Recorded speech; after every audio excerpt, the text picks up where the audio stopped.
Well, hello there. It's so good to see you again. Thanks for coming and hanging out with me. You know, it's been a little bit of a while, but I promised you guys a video about my treatment plan for an anal fissure, a cut that turns into a fistula or an infection. I'll put a box up here. Hopefully I remember to do that. Plus, I'll do a description down below to the link so you can get the background as to what we're talking about today. And I am Dr. Albert Chung. I am a board certified colon and rectal surgeon here in Orange County, California, USA. And let's get to that video. I can't wait to share with you what I do to treat people. So we're going to break this video up into multiple different sections. I think that's the most organized way to present to you so you can grasp the concept. Like, what am I doing? What am I thinking about? And also, like I said, this is my own custom plan that I've developed. I am super passionate about the bottom end conditions, right? You guys know that already. If you can't tell, I have them myself. So I relate to you guys, all right? I am human. I have an anus just like you, and I suffer from conditions just like you. And I want to improve the experience, like controlling pain, controlling spasm. I want to improve the surgeries and bring in new technologies and schools of thought. Bring anal surgery into the future is really what I want to do. Many of the techniques are very, very, very old. While some of them are very good, I want to revolutionize, continue to think about and improve them and see where I can find better opportunities to get higher success rates. That's always the key, right? Process improvement. But here we go. Let's get through step number one. And while we're talking about treatments for anal fissures, you should definitely give a sitz bath a try. But what do you put in it, right? And you know, in my opinion, there's nothing better than Revival XR. This is a comprehensive sitz bath supplement. It's got 20 ingredients, and that's why I really like it. You just buy this pack and you are totally good. It's got a Ziploc up at the top so you don't have to worry about it spilling all over the place, but a bunch of ingredients. It's got your Himalayan sea salt, it's got your Epsom salt, it's got your tea tree oils, and it's got natural herbs. Why? Because the inflammation, we want it to calm down. In addition, we want the aromatherapy. We've got how good it feels on the skin, so it's comforting you, aiding in that relaxation with the warm water, in my opinion. That's how I like to do it. So I just put a tablespoon of this stuff in, and I just soak for 5 to 10 minutes. I don't like sitting in the tub for that long, but if I do, this is gonna be it. Definitely check it out on Amazon. They have been so gracious to allow us to use a coupon for being a part of the channel. So thank you so much, Revival XR. Use the coupon Doc Chung. Check them out. Definitely give them a shot. And I wish you the best. Thank you, Revival XR. Step number one is to make the accurate diagnosis. Okay, I can't tell you how many times patients have come to me in my office and they say they have an anal fissure, right? I take a look at them on the exam table, and all of a sudden, just by moving my fingers and opening the anus up and examining, pus comes right into my face. No, not literally squirting into my face like Dr. Pimple Popper. I mean, it just bubbles right up in front of me. And I say, you know, how long have you been living like this with this pain, this redness on your skin? How long has it been like that? They'll say it's been there for a long time, you know, several months. I've been seeing this doctor and that doctor, and they all say, I have a fissure, and I've been doing creams, I've been keeping my poop soft. You guys know the drill, and still it does not get better. I said, well, this is the reason why. You've got an infection here. If your doctor misses that diagnosis, if your doctor doesn't examine you carefully, you're not gonna get treated. You can't treat what you don't know and what you don't see, okay? And I'm by no means perfect, but definitely go to another doctor if you feel like your issues are not being addressed. That is the lesson here. Step number two, now we're going to deal with the problem in the operating room. At this point, I have had a discussion with my patient and said, hey, you've got an infection in your fistula. Unfortunately, it has healed improperly, and this is unfortunately not going to clear up. Antibiotics can help a little bit, but they won't make it resolved. It won't go away. So the patient is now asleep. So what am I doing in the operating room? The first thing is a careful examination while the person is asleep. Now, with the patient not being able to know what is going on, not having any pain, I can actually locate where that pocket of pus is inside of the fissure. And usually it's actually a decent size. Why? Because there's usually a delay with this problem. It's usually not just a small little dinky thing like, oh, Dr. Chung, why'd you take that person to the operating room?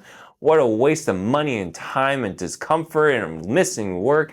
You should have done that in your office. And I totally understand that point, but I'm telling you, it's usually a delayed diagnosis. People try to live with it, doctors miss the diagnosis, and it's usually a decent sized pocket, okay? So what I do next is put in metal probes because I'm trying to find out where the edges of this bubble is, okay? I realize you can't see this, you can see this though. And I'm constantly probing in every single direction. Where does it stop? It's very important to find the 360-degree perimeter of this pocket of pus. If you don't uncover all of it, it will have a chance of not healing correctly. And then what happens? You're going to have a residual infection once you're done recovering, and it'll be a failure.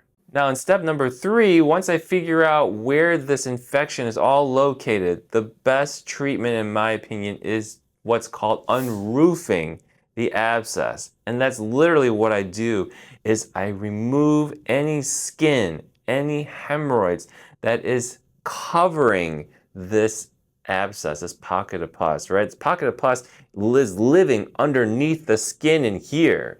And so if this is from this edge to this edge of my palms here, I am removing all this skin on top so that it is removed and opened up wide, okay? We want this crater to be nice and exposed. That way, there can't be any place where the infection can hide from us. We want it to just slough away and keep moving on. We don't want it to get stuck in a corner and get collected and then create another pocket of pus. We want it wide open. So some people actually have some pretty gnarly wounds on the outside of their anus. Why? Because the infection has spread to that entire area.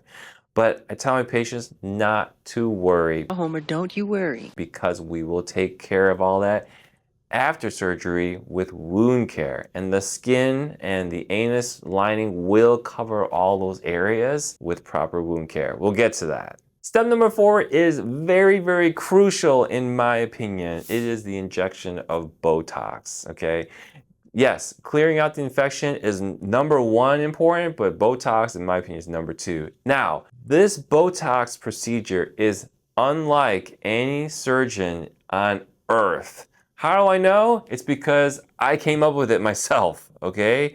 I've seen many patients who face anal spasm, pelvic floor spasm, and they're super desperate. And so I've come up with this plan, and thank goodness it's been showing to have great results, okay? You've gotta be asleep for the way I inject the Botox. I've told you guys about the procedure in a previous anal fissure video, but I recommend my own procedure, okay? The normal way that surgeons do it, in my opinion, unfortunately, it does not work. Why?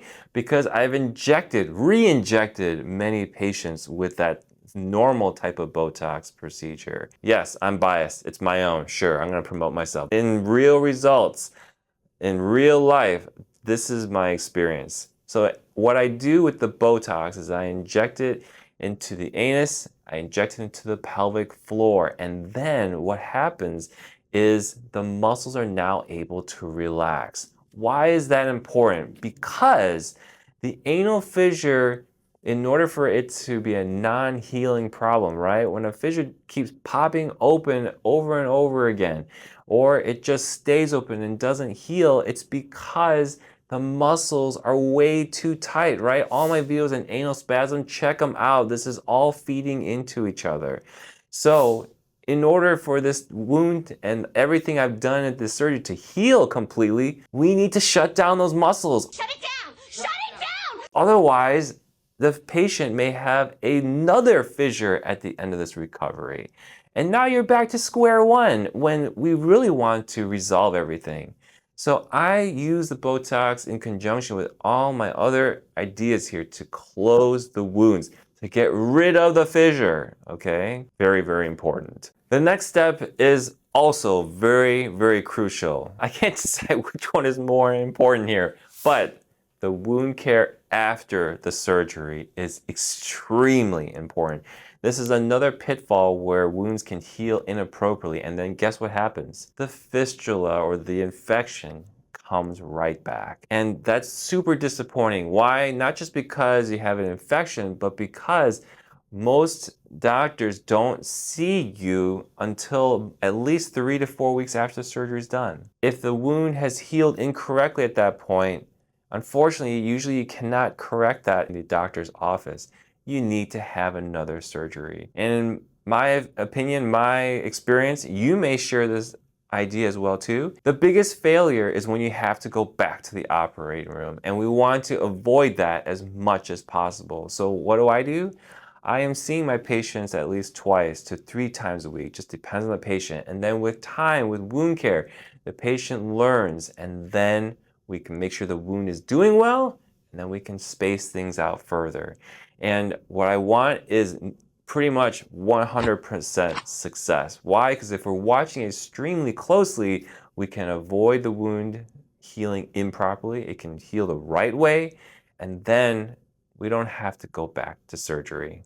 Part number 7 is also super duper duper duper crucial, and that is pelvic floor physical therapy.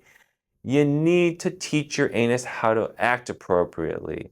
You need to teach it how to relax, and you need to get control of those muscles in order to relax them. The Botox in conjunction with pelvic floor physical therapy allows your muscles to be taught something new. Your muscles don't have that guard anymore, and they're forced to cooperate with the physical therapy because they can't freak out and squeeze on you. So if we can do the physical therapy as soon as possible, once the Botox wears off in 3 months, your anus is gonna be like a new person, like a new man or woman, right? It's gonna relax more, stay chilled out. If you do get a fissure, which is part of normal life, okay? It will heal quickly. It won't stick around for months or years on end. That is the key right there. And that is my entire comprehensive plan. Yes, this video is long, but this treatment plan has been very, very successful in my office, okay? But guess what? It takes a lot of hella hard work, okay? And it's a lot of work, hard work on the patient's end for the wound care, the recovery, pelvic floor physical therapy, and it's a lot of work on my end. I've got to help you get through it. I've got to teach you the right things. I've got to make sure the wound is healing appropriately. Anal problems are super challenging, and you know that in life, things don't come easy. But if you put in the work, you can get a really, really nice reward. It's like a reward. And so I hope that this video was super helpful for you. Definitely take the video in, write what you think in the comments, and have a nice discussion with your surgeon. Be nice, don't tell them that you saw a quack on YouTube and that's where you're getting this from. You might get laughed at, but anyway, it brings up good discussion points that you can talk and ask your surgeon about. And in conclusion, I want to give another shout out to Revival XR, because when you've got fissure issues, or when I've got fissure issues, a sitz bath is awesome, okay? You know, we all know it. It helps the muscles to relax. It gets that fissure to heal faster. And with these 20 natural ingredients, there's nothing else I want in my tub, okay? You've got the sea salts, you've got the oils, and you've got the herbs in here to bring down inflammation and bring soothing to your bottom end. So check it out on Amazon. Definitely use the coupon. Use the coupon. Use it. And I'll see you in the next one. You take care. Bye-bye.